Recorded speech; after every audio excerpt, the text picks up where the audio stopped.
tayo.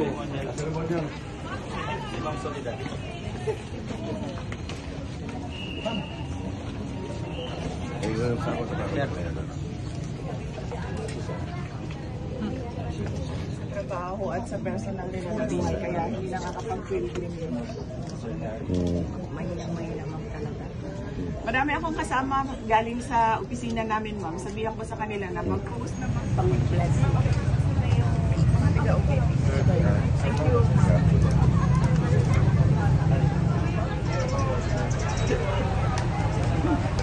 Morning, ma'am. Kesara po.